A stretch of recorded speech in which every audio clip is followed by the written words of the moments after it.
Nós leremos em Mateus, capítulo de número 6, a partir do verso 25 até o final do capítulo, verso 34. Por isso vos digo, não andeis ansiosos pela vossa vida, quanto ao que haver de comer ou beber, nem pelo vosso corpo, quanto ao que haver de vestir. Não é a vida mais do que o alimento, e o corpo mais do que as vestes? Observai as aves do céu, não semeiam, não colhem, nem ajuntam em celeiros, contudo vosso Pai Celeste as sustenta. Porventura não valeis vós muito mais do que as aves? Qual de vós, por ansioso que esteja, pode acrescentar um côvado ao curso da sua vida? E por que andais ansiosos quanto ao vestuário? Considerai como crescem os lírios do campo. Eles não trabalham nem fiam. Eu, contudo, vos afirmo que nem Salomão, em toda a sua glória, se vestiu como qualquer deles. Ora, se Deus veste assim a erva do campo, que hoje existe e amanhã é lançada no forno, quanto mais a vós outros, homens de pequena fé? Portanto, não vos inquieteis, dizendo que comeremos, que beberemos, ou com que nos vestiremos. Porque os gentios é que procuram todas estas coisas, pois vosso Pai Celeste sabe que necessitais de todas elas. Buscai, pois, em primeiro lugar, o seu reino e a sua justiça, e todas estas coisas vos serão acrescentadas. Portanto, não vos inquieteis com o dia de amanhã, pois o amanhã trará os seus cuidados. Basta ao dia o seu próprio mal. Meus irmãos e irmãs, a passagem bíblica que temos diante de nós é uma passagem muito preciosa. Evidentemente, por ser tão preciosa, eu já tive a oportunidade de considerá-la outras vezes com os irmãos, mas agora faço no contexto da exposição do Evangelho de Mateus. Os irmãos têm acompanhado, ao longo de vários meses, nós estamos expondo esse Evangelho, o Evangelho de Mateus, o Evangelho do Reino.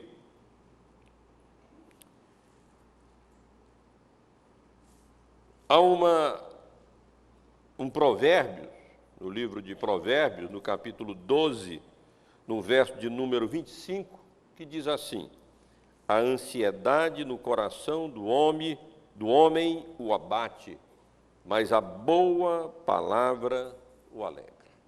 Chama a atenção dos irmãos, especialmente para a primeira parte do versículo, essa constatação do sábio de que a ansiedade, quando ela toma conta do nosso coração, ela nos causa profundo dano. Ela nos desanima, nos faz esmorecer, nos abate, nos faz perder a alegria da vida cristã, o rumo. E a passagem que temos diante de nós para considerar nesta noite, ela trata exatamente desse assunto, a ansiedade. E a ansiedade é reconhecidamente um problema grave na sociedade contemporânea. Isso é sabido, é reconhecido. Dezenas, centenas, milhares de pessoas buscam psicólogos e psiquiatras porque adoecem de tanta ansiedade. Os problemas que nos cercam são grandes, é verdade, são enormes. O futuro, nós não conhecemos, não sabemos o que o futuro nos aguarda.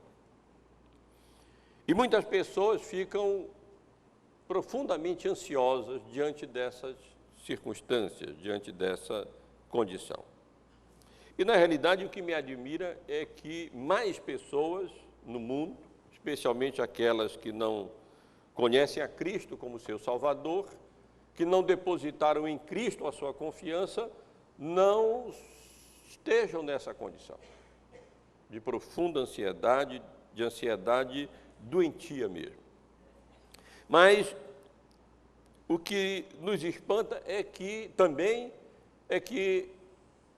por outro lado, quantos de nós que temos a Cristo como nosso Redentor, se formos sinceros, vamos reconhecer que muitas vezes nos deixamos dominar por esse sentimento de ansiedade com relação ao que vai nos ocorrer ou que vai acontecer com os nossos entes queridos no futuro. E essa passagem, meus irmãos, nos ensina que a ansiedade é pecado. Pecado. Cristo aqui condena a ansiedade como sendo alguma coisa que desonra a Deus, não faz justiça ao Senhor Deus Todo-Poderoso, o Deus da providência, o Deus que faz com que todas as coisas concorram, cooperem, contribuam para o bem daqueles que amam a Deus, daqueles que foram chamados segundo o seu propósito. E essa passagem, meus irmãos, trata exatamente disso, do pecado da ansiedade. Mas, graças a Deus, nós temos aqui não apenas uma condenação deste pecado, do qual provavelmente todos nós estamos, de uma maneira ou de outra, sujeitos, mais ou menos. Mas também ela nos apresenta o remédio contra a ansiedade.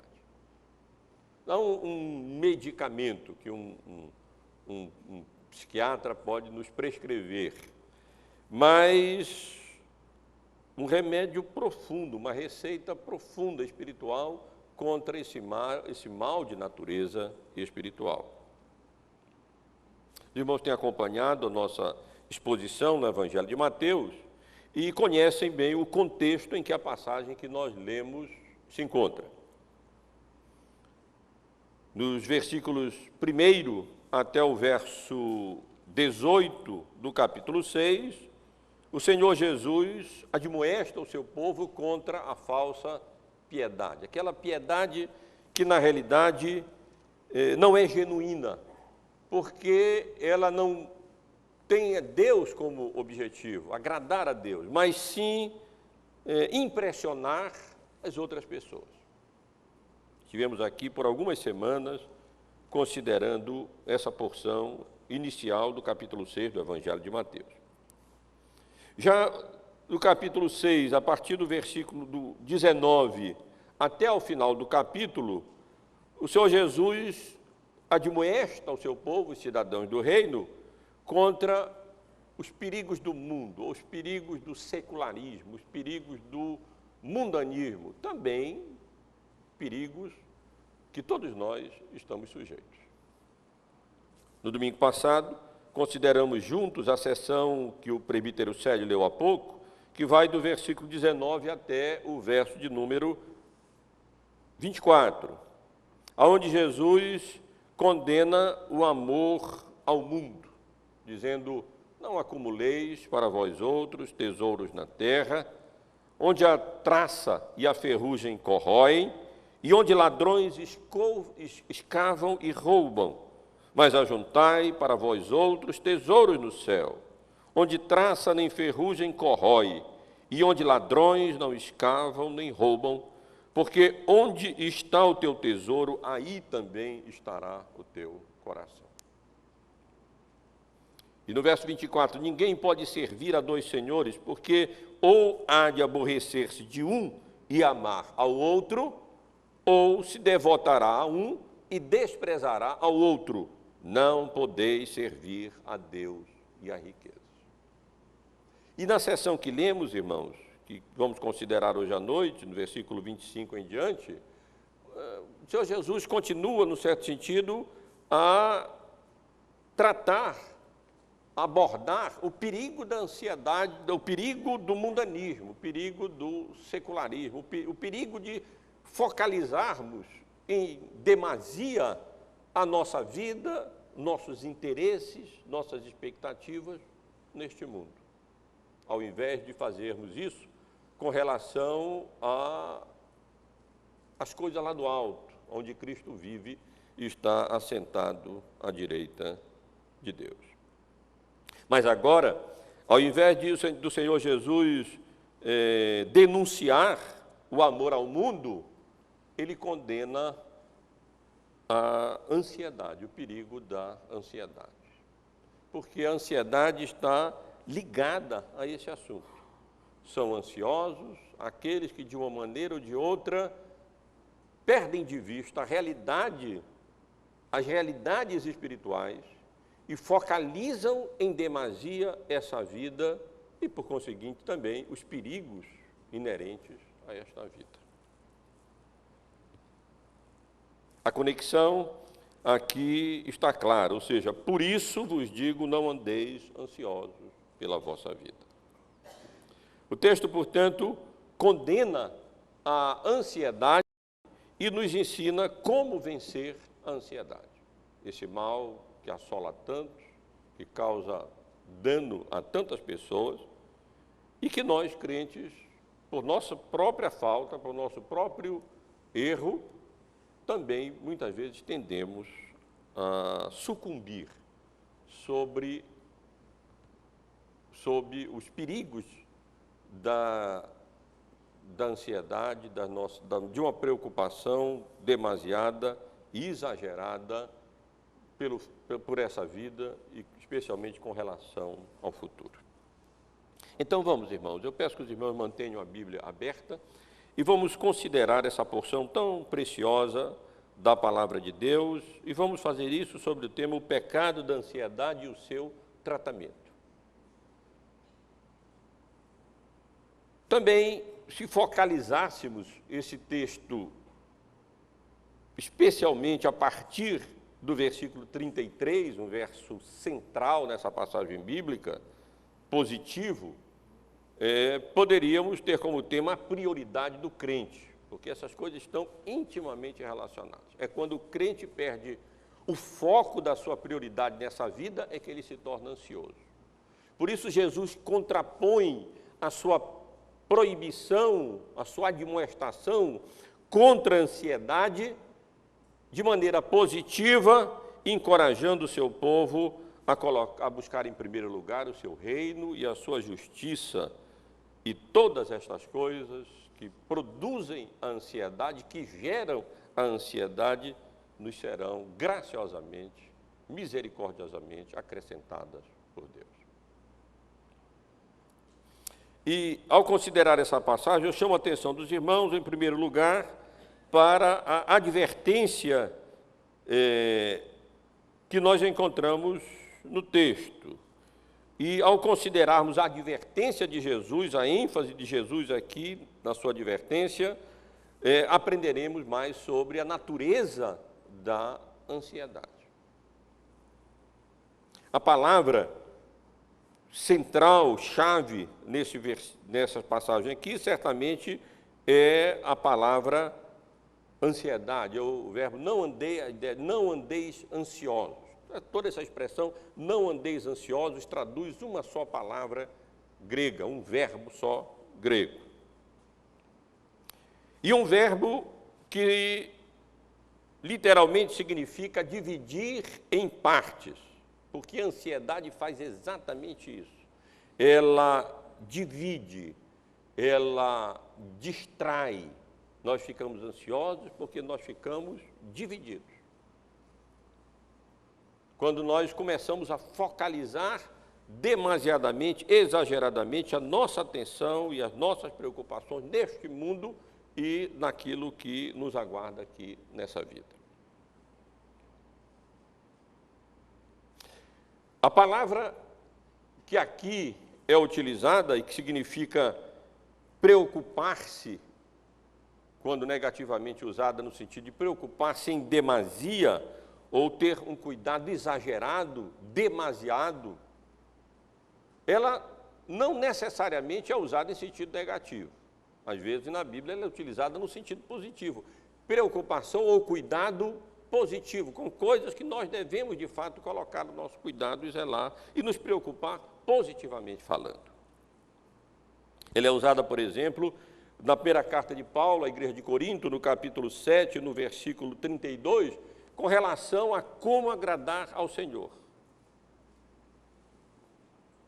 Naquele capítulo, as mulheres, num contexto ali difícil em que a igreja primitiva estava vivendo, são encorajadas até a não casarem, porque então elas terão a oportunidade de cuidar das coisas do Senhor, de se preocupar das coisas do Senhor e não com o marido. O marido dá preocupação, maridos costumam dar trabalho, ocupar as esposas. E nesse sentido, a palavra é usada no sentido positivo. Também é usada no sentido positivo na primeira carta aos Coríntios, no capítulo 12, no versículo 25, com relação aos irmãos em Cristo. É salutar o cuidado positivo, a preocupação positiva com os nossos irmãos em Cristo. Como é que está meu irmão? O que é que eu posso fazer por ele? Nessa circunstância, nessa condição? Essa é uma preocupação, um cuidado positivo, e a palavra bíblica é usada também nesse sentido. Em outra ocasião, na carta de Paulo aos Filipenses, no capítulo 2, versículo 20, o apóstolo Paulo faz referência elogiosa a Timóteo, dizendo que como ele se preocupava bem com os interesses daquela igreja localizada lá em Filipos. E fala isso de maneira positiva. É natural e positivo que nós nos preocupemos de maneira saudável com a saúde espiritual da igreja. E nesse sentido não tem problema nenhum nós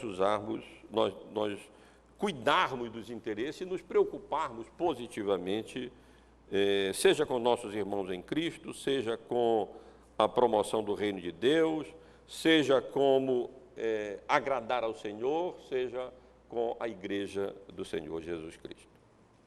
Mas aqui, meus irmãos, o termo não é usado no sentido positivo, mas é usado no sentido negativo, porque a ansiedade aqui é claramente condenada pelo Senhor Jesus como pecado de maneira veemente.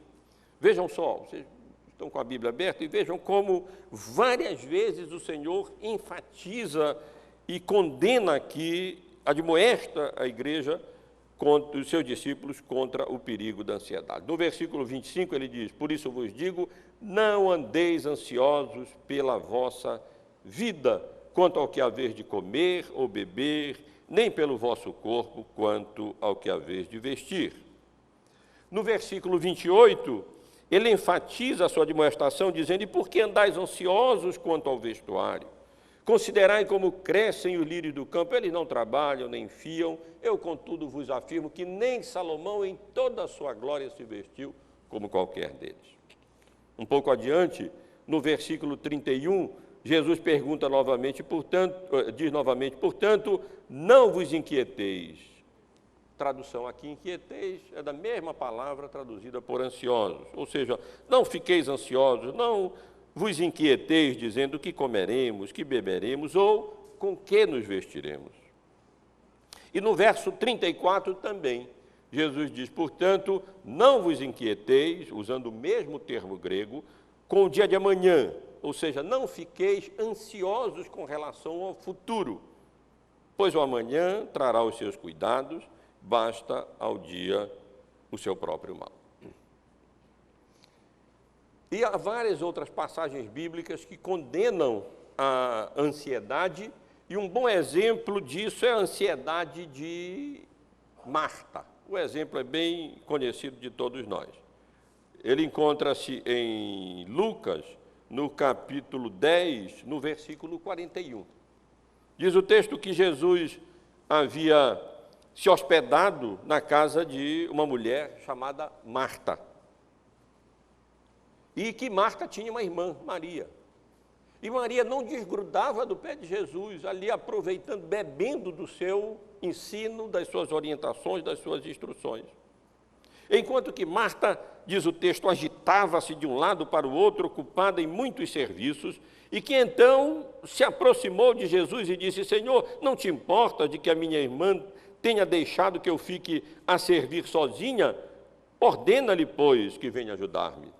Ao que Jesus respondeu: Marta, Marta, andas inquieta e te preocupas com muitas coisas. Entretanto, pouco é necessário, ou mesmo uma só coisa. Maria, pois, escolheu a boa parte, e esta não lhe será tirada.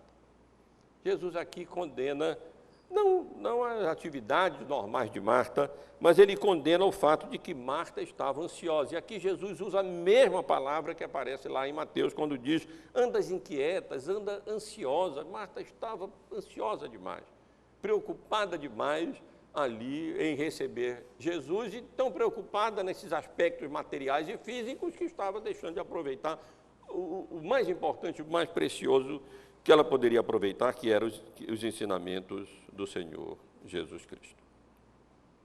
Eu quero chamar a atenção dos irmãos para o fato de que essa demonstração do Senhor Jesus, de forma alguma, deve ser confundida com o encorajamento, a preguiça, a negligência, ou mesmo a falta de previdência. De forma alguma. Ninguém saia daqui pensando: bom, então agora eu vou ficar tranquilo, né? Não vou mais me preocupar com nada, vou até deixar de pagar o INSS. Também não sei se vai fazer muita diferença, mas, de qualquer modo, não vou mais me preocupar com a vida. Eu acho que eu não vou mais nem trabalhar, porque os passarinhos comem. Nada, os passarinhos trabalham, que não é brincadeira para comer. Eles apenas não ficam ansiosamente preocupados, mas eles passam quase que o dia inteiro trabalhando ali para comer. Nós sabemos que não temos justificativa para interpretar mal, entender mal o ensino de Jesus nessa passagem, como se tratasse de um encorajamento, de um incentivo à inteligência ou à falta de previdência. Na Bíblia, nós somos instados a ter como professores não apenas os passarinhos e os lírios, mas também as formigas. Como elas ajuntam e guardam e fazem uma previsão para o futuro, porque quando então vem o inverno, elas têm exatamente o que comer. Basta lermos o livro de Provérbios que vamos encontrar esse ensino, essa recomendação à previdência. O crente deve ser laborioso, trabalhador e previdente com relação ao futuro. Mas, havendo feito isso, diligentes e sendo trabalhadores e previdentes, nós não precisamos ficar ansiosos e preocupados em demasia com relação ao nosso sustento, com relação à nossa vida, com relação ao nosso futuro. Porque Deus supre as nossas necessidades, como nós vamos considerar. Segundo a Bíblia, segundo essa porção em particular, a ansiedade é um pecado. E ela é um pecado porque ela manifesta incredulidade. Versículo 30. Ora, se Deus veste assim a erva do campo, que hoje existe, amanhã é lançada no forno, quanto mais a vós outros, homens de pequena fé. Esse era o real problema. Era a pequena fé, a pouca confiança. Esse é o real problema, a pouca confiança daqueles que são ansiosos com esta vida, com o suprimento das suas necessidades materiais e com relação ao futuro. É uma falta de confiança na providência de Deus. Nós professamos crer num Deus criador, num Deus que governa todo o universo e que faz com que todas as coisas cooperem para o bem daqueles que o amam. Um Deus que supre a necessidade do seu povo. E, no entanto, pecamos, e por isso pecamos, quando nós nos tornamos ansiosos, porque nós duvidamos, na realidade, da fidelidade de Deus e da providência de Deus. E é um pecado porque, como o próprio texto nos ensina, no versículo 22, essa é uma atitude pagã. os pagãos, os incrédulos, os ateus, aqueles que não têm Deus, aqueles que não conhecem o Deus verdadeiro, que a Bíblia revela, soberano, onisciente, onipresente, onipotente, é que agem dessa maneira. Porque os gentios é que procuram todas estas coisas, pois vosso Pai Celeste sabe que necessitar de todas elas. Deus conhece perfeitamente bem as nossas necessidades. E é exatamente por isso que nós não precisamos ficar ansiosos por causa dessa situação, daquela condição, ou disso ou daquilo, porque o que é que vai acontecer no futuro, como é que eu terei essa necessidade suprida, o que é que acontecerá com meus filhos, ou nessa situação de enfermidade, e assim, ou com relação ao trabalho, e assim por diante. Certamente agora, com essa crise que começa a se manifestar mais claramente no Brasil, quantas pessoas estão ansiosíssimas com relação ao futuro, com relação aos seus empregos e com relação a tantas outras condições relacionadas, circunstâncias relacionadas à sua manutenção e à manutenção da sua família. Então, meus irmãos, nessa passagem, nós encontramos, em primeiro lugar, essa advertência de Jesus contra a ansiedade, porque ela é pecado, e com essa advertência, Jesus chama a atenção e revela a natureza da ansiedade. A ansiedade é pecado. É pecado porque ela manifesta incredulidade. É pecado porque ela manifesta ou se revela ser uma desconfiança na providência de Deus, desse atributo de Deus, nessa obra da providência. E é pecado porque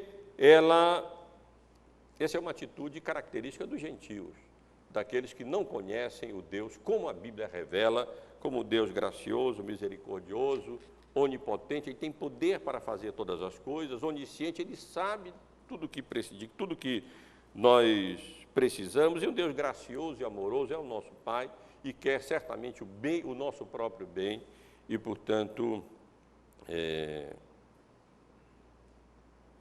a ansiedade é pecado.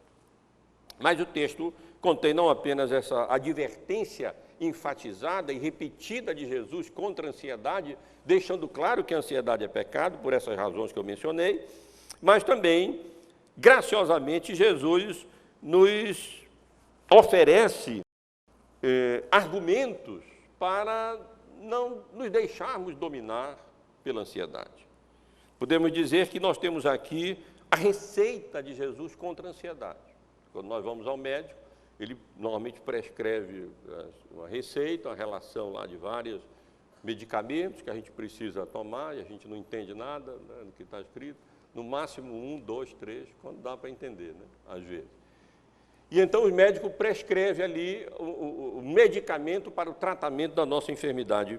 E aqui Jesus, com esses argumentos contra a ansiedade, é como se ele estivesse nos prescrevendo a receita para nós não vivermos ansiosos.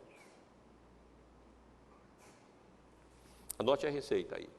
Para aviar é um termo antigo, né? Aviar,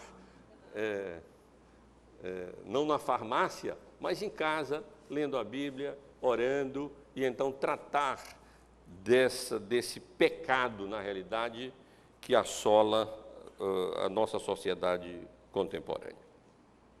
E a primeira receita que Cristo nos dá nessa passagem na realidade, a receita toda pode ser resumida numa palavra: refletir.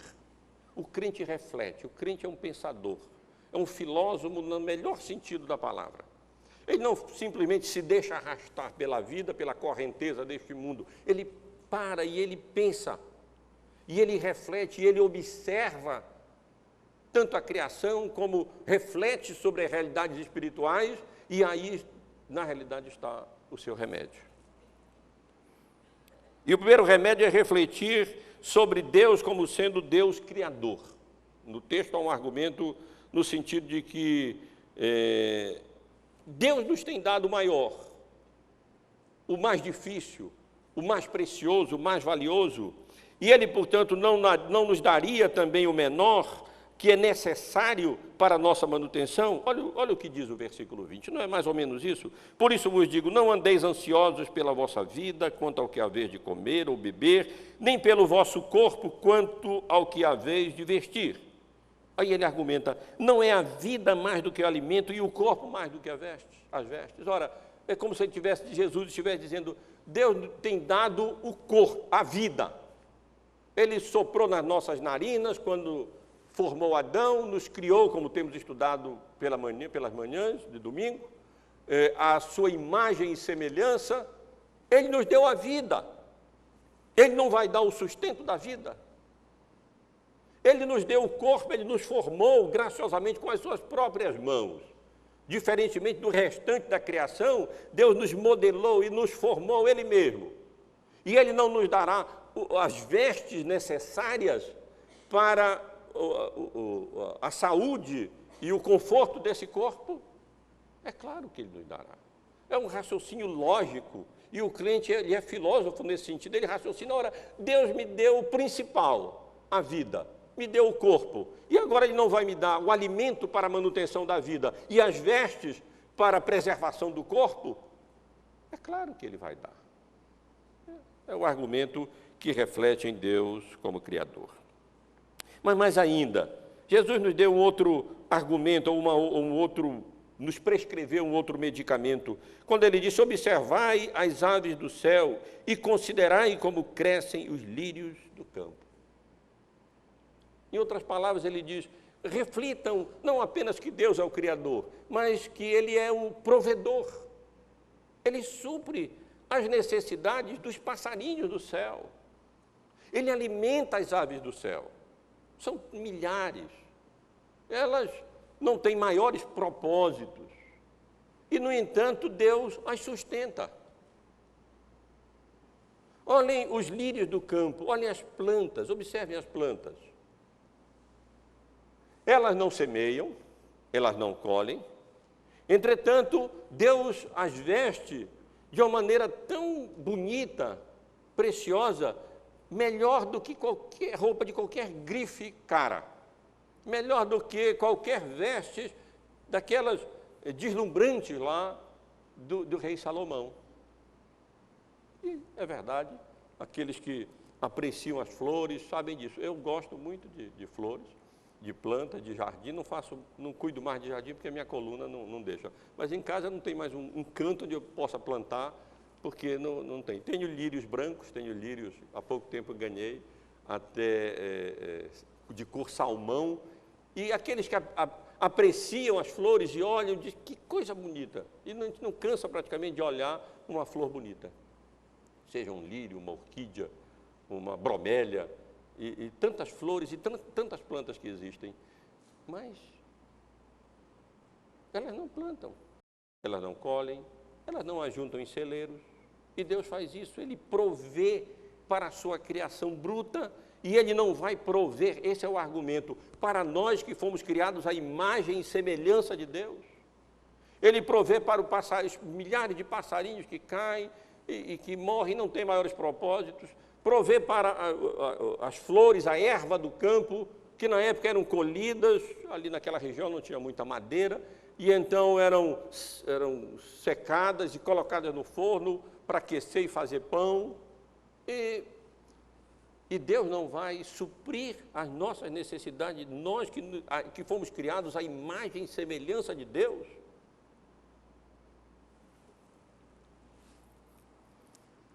Mas ainda, o Senhor Jesus acrescenta o terceiro item na sua receita contra a ansiedade e de respeito à inutilidade da ansiedade. Ela não constrói nada, ela não muda nada, pelo contrário, ela distrai e destrói. Ela tira alegria, ela diminui o nosso serviço a Deus e a nossa produtividade no reino de Deus. Versículo 27. Qual de vós, por ansioso que esteja, pode acrescentar um côvado ao curso da sua vida? Adianta, por um acaso, nós ficarmos ansiosos? A nossa ansiedade vai mudar alguma coisa. Uma vez eu li uma pesquisa, eu não sei como é que se fazem essas pesquisas, mas eu li que 8% apenas das nossas ansiedades tem alguma razão de ser, e que os 92% não teria razão de ser, são apenas ansiedades por coisas que, na realidade, depois, no futuro, vão se mostrar que não havia nenhuma razão de ser. É difícil saber como eles fazem essas pesquisas, mas eu juro que eu li. Eu garanto que eu li. Já faz algum tempo. Mas eu sou levado a acreditar que é por aí mesmo. Porque a grande maioria das nossas ansiedades e das nossas preocupações depois vão se mostrar desnecessárias. A irmã faz um exame, dá um tumor no seio, e já viram a preocupação, a ansiedade com relação a que tipo de tumor é esse, será que é maligno? E depois, não é, era só uma coisa sem maiores consequências. Um exemplo apenas. Não é? Ou nós mesmos fazemos um exame e aparece alguma coisinha, a gente pensa que é alguma coisa maior e não é. Medo de perder o emprego, medo disso, medo daquilo, e na maioria das vezes as coisas não se consumam, não se realizam, não procedia a preocupação. E ainda que proceda, não vai mudar nada a nossa preocupação. Pelo contrário, vai tornar ainda as coisas piores, vai nos enfraquecer, vai nos deixar mais inabilitados, vai tirar a nossa alegria, vai nos distrair das nossas necessidades, das nossas preocupações normais do dia a dia, que nós temos que fazer, do nosso trabalho, e da nossa devoção a Deus e assim por diante. E não vai resolver coisa nenhuma. E Jesus, misericordiosamente e graciosamente, para nos ajudar nesse sentido, ele argumenta: quem de vós pode acrescentar sequer um côvado ao curso da sua vida? Alguma discussão aqui quanto à interpretação do sentido aqui da palavra côvado, não sei na Bíblia dos irmãos, na minha até tem uma notinha lá embaixo, de rodapé, que diz assim: ao curso da sua vida ou à estatura, porque o côvado era uma medida de volume, era uma medida de espacial, então, que media cerca de 60 centímetros, ou alguma coisa assim. Mas aqui não pode estar sendo usado como medida espacial, porque não faz sentido no argumento, não faz sentido no texto. Porque dizer, quem de vós pode acrescentar 60 centímetros à sua altura? Poxa, 60 centímetros não é pouca coisa, é muita coisa, né? Se fosse dizer, quem de vós pode acrescentar 1 milímetro? Ah, bom, aí está certo. Ou 1 centímetro, aí faz sentido. Então, agora, quando a gente entende uma medida dessa em sentido figurado, mas temporal, quem de vós pode acrescentar um côvado ao curso da sua vida? Aí faz sentido, porque aí seria uma unidade pequena em relação à nossa vida. A ideia aqui é quem é que pode acrescentar um dia, algumas horas ao curso da sua vida, 1 minuto ao curso da sua vida. O curso da nossa vida está inteiramente nas mãos de Deus. Nenhum de nós vai morrer de véspera. E, portanto, a nossa preocupação com relação a isso é absolutamente inócua, supérflua, ela não vai produzir nada, e Jesus aqui prescreve essa receita. Crente pensador, reflita e veja, vai mudar alguma coisa você se preocupar?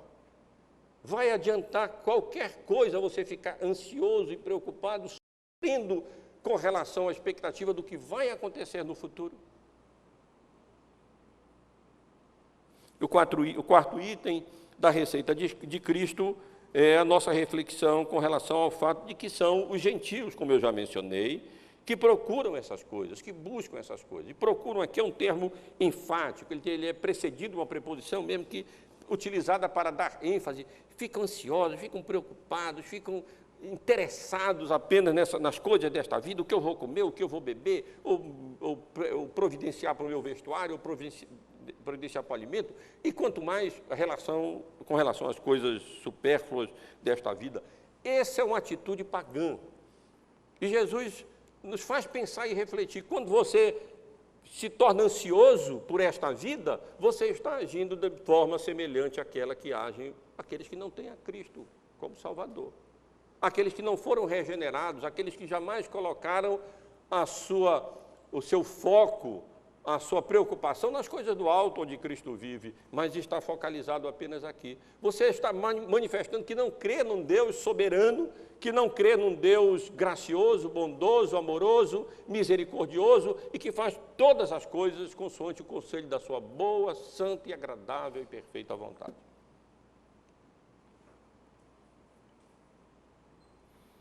Ele acrescenta ainda quinto item relacionado à onisciência de Deus. Como que dizendo, reflita um pouco e pense, você acha que Deus não conhece as suas necessidades? Você acha que Deus, o Pai onisciente, não tem ciência da situação pela qual você está passando? Ou da preocupação com relação a esse ou aquele item, a esta ou aquela questão com relação ao futuro? Você acha que o Pai não sabe disso? Versículo 32. Porque os gentios é que procuram todas essas coisas, pois vosso Pai Celeste sabe que necessitais de todas elas. Nós cremos num Deus onipotente, onipresente e onisciente. Um Deus de quem nós não podemos fugir da sua presença. Se nós mergulharmos no mais profundo abismo, lá Ele está. Ele conhece todas as nossas necessidades. Antes que elas cheguem à nossa boca, Deus já as conhece todas, como já consideramos aqui quando estudamos outra parte aqui do Sermão do Monte. E um último item, um sexto item da receita de Cristo, é o bom senso. Vamos ter um pouco de bom senso e vamos pensar e vamos raciocinar um pouco. Versículo 34, portanto, não vos inquieteis com o dia de amanhã, pois o amanhã trará os seus próprios cuidados, basta ao dia o seu próprio mal. Esse é um argumento que eu diria que é o argumento do bom senso, é o remédio do bom senso. Não tem porquê nós sofrermos por atacado, quando nós podemos sofrer apenas no varejo. Basta cada dia o seu mal. Não precisa nós trazermos as preocupações do futuro e trazermos todas para o presente e então ficarmos assoberbados debaixo de uma preocupação enorme com relação ao que vai acontecer com relação a isso, aquilo outro, amanhã, depois de amanhã e no futuro, e com fulano, beltrano e cicrano, como que trazendo todo esses sofrimentos futuros no atacado e trazendo hoje para sofrermos todos eles hoje. Não é assim que Deus fez. Portanto, não vos inquieteis com o dia de amanhã, pois o amanhã trará os seus próprios cuidados. Os de hoje estão aqui hoje para tratarmos, resolvermos, enfrentarmos. Amanhã nós teremos os cuidados de amanhã para enfrentarmos amanhã. E depois de amanhã, os cuidados de amanhã, depois de amanhã para enfrentarmos. É fácil falar, mas os irmãos sabem como é difícil nós agirmos nesta vida à luz desse ensino claro, límpido, da vontade da palavra de Deus, da revelação da vontade do Senhor. Mas, meus irmãos, quero avançar um pouco mais, porque no texto nós temos não apenas a advertência de Jesus, onde ele revela a natureza da ansiedade, os argumentos que ele apresenta contra o pecado da ansiedade, a sua receita contra este pecado, mas também uma recomendação que eu diria que é o tratamento definitivo, é o X da questão. Esse é o remédio mesmo que trata. Esses outros todos são importantes e precisam ser tomados, mas Jesus não apresenta apenas esses argumentos negativos. No versículo 33, ele chega no argumento positivo. Ele vai na raiz do problema. Ele trata da essência mesmo da ansiedade, da questão, da razão, por que na verdade a ansiedade existe. Com uma ordem positiva, buscai em primeiro lugar o seu reino e a sua justiça. O contraste aqui é esse, não andeis ansiosos, não andeis ansiosos. Por que andais ansiosos? Buscai em primeiro lugar o seu reino e a sua justiça. Aqui parece que é uma inferência, portanto, mas no original dá mais a ideia de uma conjunção adversativa fraca, que dá aquela ideia de um equilíbrio, de um balanço. Não isso, mas aquilo. Não andeis ansiosos, mas positivamente buscai em primeiro lugar o seu reino e a sua justiça.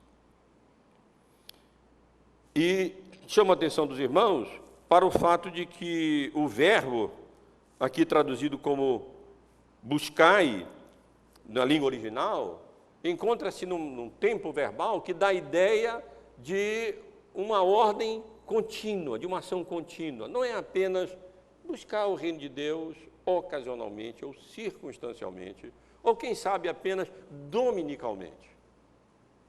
Mas buscai mesmo o reino de Deus constantemente, diariamente, fazendo dessa busca pelo reino, dessa focalização do reino de Deus, dessa concentração da nossa vida no reino de Deus, como sendo alguma coisa diária, alguma coisa constante mesmo na vida de cada um de nós. Mas o texto, mais ainda do que o verbo, focaliza aqui o advérbio, em primeiro lugar, indicando que buscar o reino de Deus deve ser prioridade máxima na vida do crente. Por isso eu até mencionei que, ao invés de abordar essa passagem sobre o tema o pecado da ansiedade e o seu tratamento, poderia positivamente dar outro tema, a prioridade do crente. Porque aqui tudo está relacionado e se dirige para esse aspecto positivo, essa recomendação positiva, esse tratamento definitivo. Buscai em primeiro lugar o reino de Deus.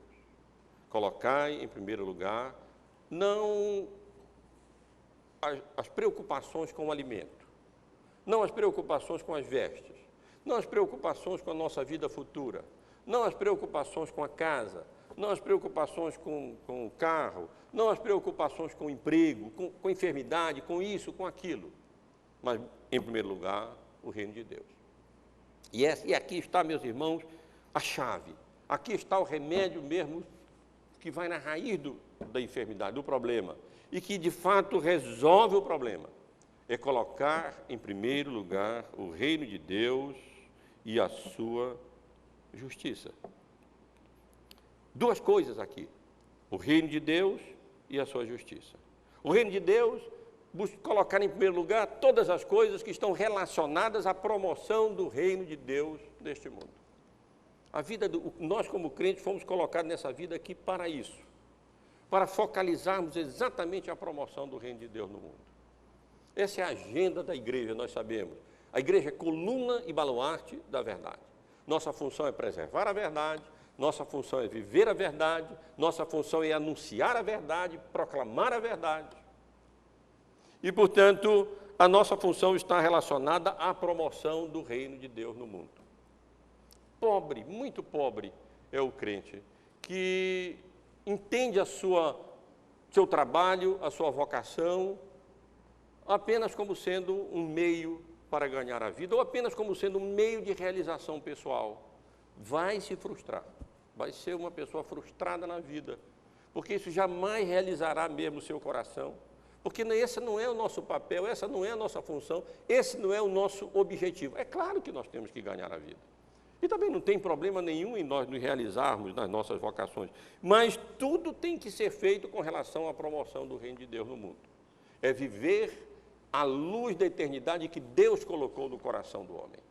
E não apenas a luz deste mundo, comer, beber, viver, passar no vestibular, entrar na faculdade, se formar, arranjar um bom emprego e depois criar filhos, sim, aí morre e... O mais infeliz de todos os homens é aquele que coloca a sua esperança apenas nesta vida, que coloca o seu horizonte apenas no limite da nossa existência terrena. Portanto, nós somos instados como remédio fundamental, a cirurgia mesmo que resolve o problema da ansiedade, colocar em primeiro lugar, nas nossas preocupações, na nossa vida, nas nossas motivações, nos nossos objetivos, o reino de Deus. Com tudo aquilo que nós sabemos, a utilização dos meios de graça, a leitura da Bíblia, a oração, a frequência à igreja, ao culto, e tudo aquilo, o serviço a Deus, o nosso testemunho cristão, nas relações e nas vocações para as quais Deus nos chamou. Nós não estamos, meus irmãos, nas nossas vocações apenas, eu repito, para ganhar a vida ou para nos realizar, mas para promover o reino de Deus dentro dessas oportunidades, dessas circunstâncias nas quais Deus soberanamente coloca cada um de nós. E buscar em primeiro lugar também a sua justiça.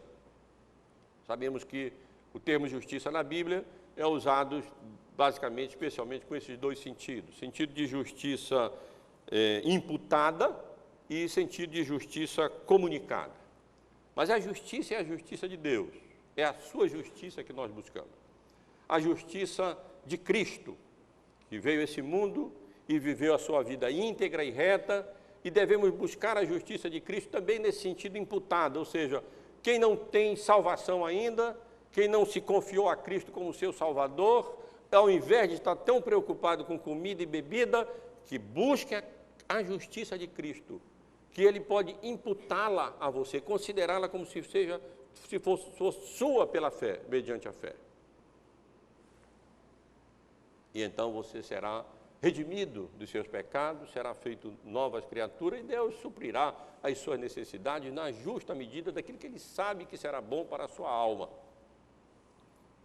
Mas no texto aqui, a ênfase provavelmente nem é na justiça imputada, mas na justiça comunicada de Cristo, ou seja, na santidade. Quando nós somos alcançados pela misericórdia e graça de Deus, nós somos não apenas considerados justos, mas nós vamos sendo progressivamente, paulatinamente, tornados justos, pelo Espírito Santo de Deus que habita em nós, que aplica a palavra de Deus no nosso coração. E o crente deve buscar isso, a promoção do reino de Deus e a santidade pessoal. Essa deve ser a sua preocupação fundamental e básica. Não com o que eu vou comer, não com o que eu vou beber. Deus sabe do que nós precisamos. Sabe melhor do que nós a medida correta e exata do comer e do beber e do vestir e do morar, daquilo que será bom para o nosso coração e para a nossa alma. Um remédio, quando ele é tomado numa dose excessiva, nós todos sabemos o que pode acontecer. Ele pode se tornar um veneno e nos matar, nos secar, nos fazer definhar e nos fazer morrer mesmo. E assim também o Senhor sabe exatamente aquilo que é melhor para nós. E muitas vezes a razão da nossa preocupação é porque nós queremos mais daquilo que Deus sabe que é bom para nós.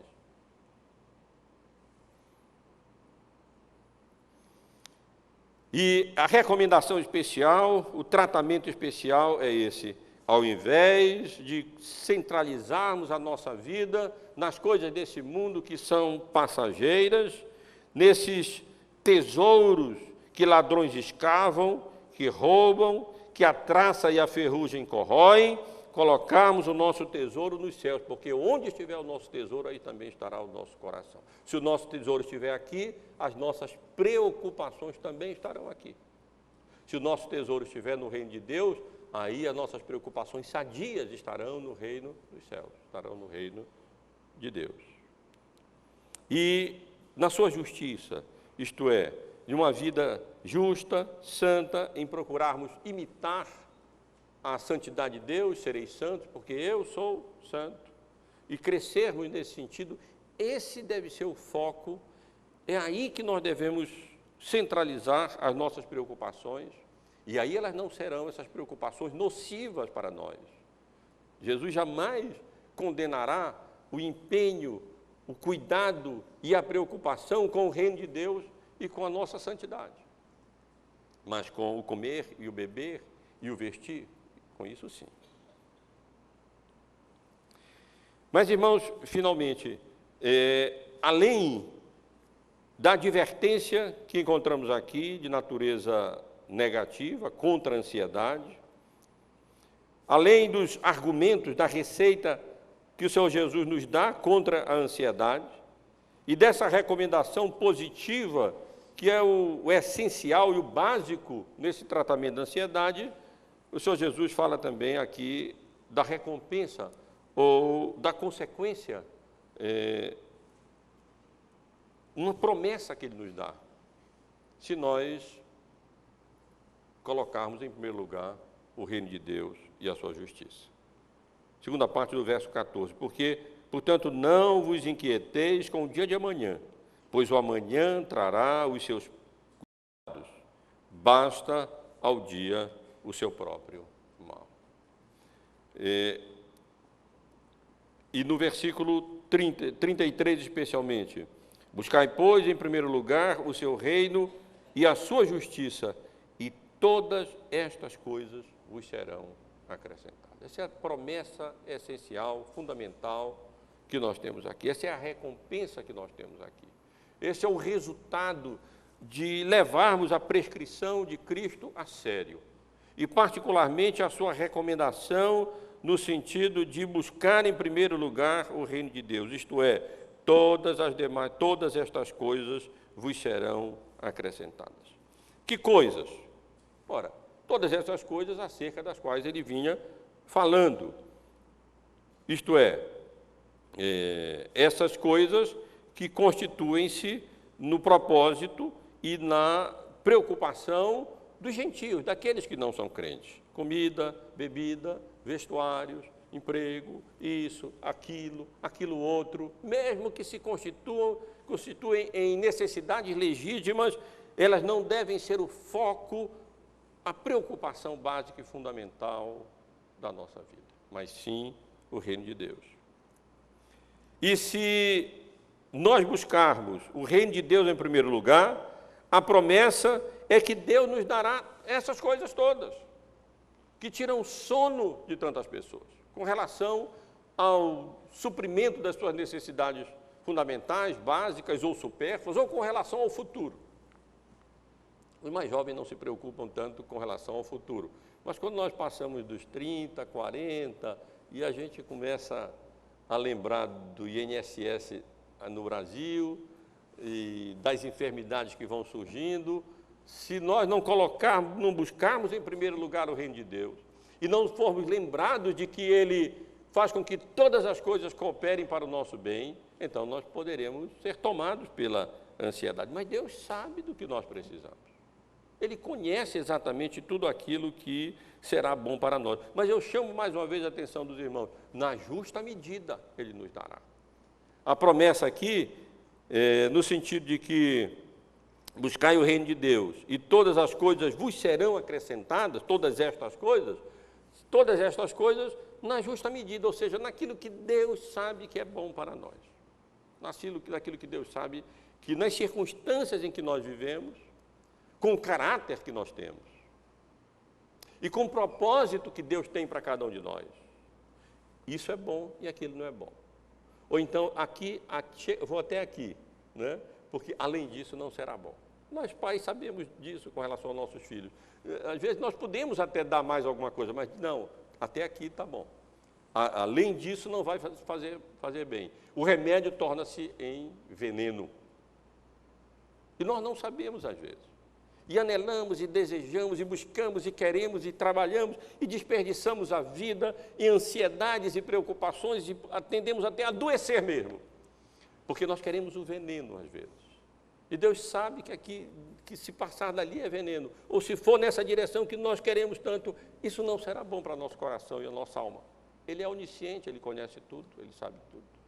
Ele conhece perfeitamente bem todas as nossas necessidades, todos os nossos dons, todas as nossas qualidades, todos os nossos defeitos, conhece o nosso caráter, as nossas circunstâncias. Ele sabe por que nos colocou aqui, qual é o nosso propósito nesse mundo. E Ele sabe aquilo que é bom para nós, aquilo que é o melhor para nós. O tempo vai embora, irmãos. Eu quero apenas concluir, apenas ressaltando aqui algumas lições principais da passagem que nós estivemos considerando. Primeiro, vamos reconhecer e confessar, naturalmente inclinados para a ansiedade, porque somos naturalmente inclinados para a incredulidade e para o materialismo. E exatamente por essa razão nós devemos nos empenhar e nos esforçar com vigilância e constância e determinação no sentido de inclinarmos o nosso coração para as coisas do alto, onde Cristo vive assentado à direita de Deus. Ou como o apóstolo Paulo coloca na sua segunda carta aos Coríntios, a atentar nas coisas que se veem, e não, que se não veem, e não nas coisas que se veem, porque as que se veem são temporais, e as que se não veem são eternas. Como criaturas materiais, nós somos, e por causa da queda e do pecado, nós somos inclinados a colocar a nossa preocupação, o nosso coração, a nossa ênfase o nosso interesse nas coisas que nós vemos. Esquecemos que nós somos criaturas espirituais também, e que essas coisas materiais elas vão passar, e que nós, nessa condição aqui, vamos passar também, enquanto que o nosso tesouro no céu, ladrão não rouba, ferrugem não corrói, e está muito bem guardado pelo mesmo poder que ressuscitou ao Senhor Jesus Cristo dentre os mortos. Jesus, meus irmãos, não quer que nós sejamos ansiosos. Essa atitude não somente não conduz a absolutamente nada, como também desonra a Deus. Desonra a Deus. Como Criador, como mantenedor, como preservador da nossa vida e do nosso corpo. Nós não professamos um Deus que, de fato, criou todas as coisas de maneira perfeita e sábia, e sabe perfeitamente bem aquilo que é melhor para nós, e supre as nossas necessidades. Nós não cremos nisso. E quando nós andamos ansiosos com relação ao futuro, sofrendo por atacado aquilo que deveríamos sofrer apenas por varejo no futuro, nós estamos mostrando desconfiança em Deus. Estamos agindo como se fôssemos gentios, pagãos, ateus. E Jesus quer que nós aprendamos, o texto nos ensina, com as obras da criação, da providência, e não sejamos ignorantes e incrédulos, como os pagãos, que não conhecem e não creem em Deus. O melhor remédio, vimos aqui, é o compromisso sincero e diligente com os interesses do reino de Deus e com a nossa própria edificação, a nossa própria santificação. Se nós nos centralizarmos aí, nós faremos muito bem para o nosso coração, para a nossa alma, e muito dificilmente nós seremos tomados pela ansiedade com as nossas necessidades materiais ou dos nossos entes queridos, ou mesmo com relação ao futuro. Quero concluir enfatizando essa promessa do versículo 33 e chamando a atenção dos irmãos para outros dois textos preciosos com relação ao nosso assunto. Coloque em primeiro lugar o seu reino e a sua justiça, e você vai se surpreender com a maneira como Cristo suprirá perfeitamente as suas necessidades na justa medida. Deus é fiel e Ele não falhará nesse sentido. Se você colocar a sua prioridade no reino de Deus e na sua própria santificação, você verá como Deus suprirá na justa medida as suas necessidades. Aqui não tem nenhuma teologia da prosperidade, não. Pelo contrário, o texto milita contra a teologia da prosperidade, porque ele milita contra o interesse focalizado nas bênçãos materiais, ou na saúde, ou na prosperidade, ou coisas semelhantes. Essas coisas vêm de lambuja, elas vêm de quebra, quando nós buscamos em primeiro lugar o reino de Deus e a sua justiça.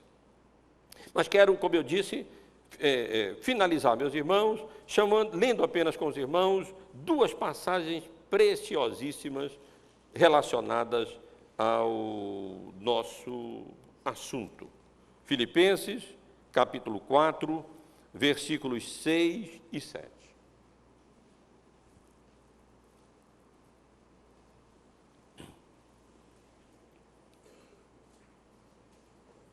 Podemos ler também o verso 8.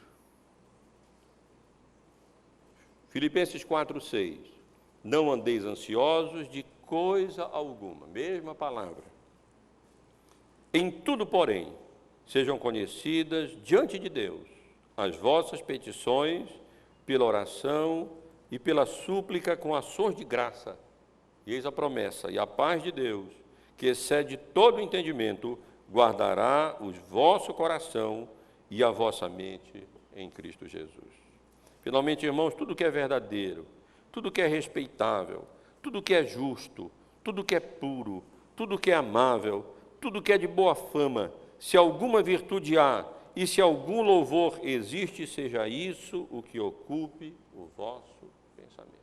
Nosso pensamento vai sempre estar ocupado. Ou ele vai estar ocupado com as coisas desta vida, ou ele vai estar ocupado com as coisas respeitáveis mencionadas aqui. Mas a adversação é essa: não andeis ansiosos de coisa alguma. Ao invés de andarmos ociosos, somos instados a levar e colocar diante de Deus nossas preocupações, porque Ele sabe e Ele promete nos dar uma paz que excede todo entendimento, excede toda compreensão. E a segunda passagem, meus irmãos, encontra-se na carta de Pedro, a segunda carta de Pedro, no capítulo 5, no versículo 7. Apenas para termos o contexto, eu vou ler o verso 6 também. 2 Pedro 5, 6 e 7. Humilhai-vos, portanto, sob a poderosa mão de Deus, para que Ele em tempo oportuno vos exalte. O verso 7. Lançando sobre Ele toda a vossa ansiedade, porque Ele tem cuidado de vós. Temos aqui o complemento daquela receita que estivemos considerando. Além de tudo aquilo que vimos, somos instados à luz de Filipenses,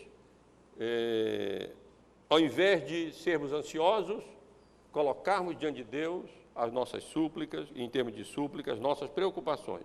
E aqui não nos é dito outra coisa: lançar sobre Ele toda a nossa ansiedade, porque Ele tem cuidado de vós. Que Deus nos abençoe, meus irmãos e irmãs, e nos momentos em que, por causa do nosso pecado, da nossa iniquidade, porque desviamos os nossos olhos das realidades espirituais e tendemos a colocá-las aqui neste mundo, nos vermos ansiosos, encontramos em Mateus, capítulo 6, na passagem que lemos, o remédio, a prescrição, a receita de Cristo para a cura desse mal da alma, desse pecado que toma conta de tantas pessoas e que Cristo nos oferece para o nosso tratamento e a nossa cura.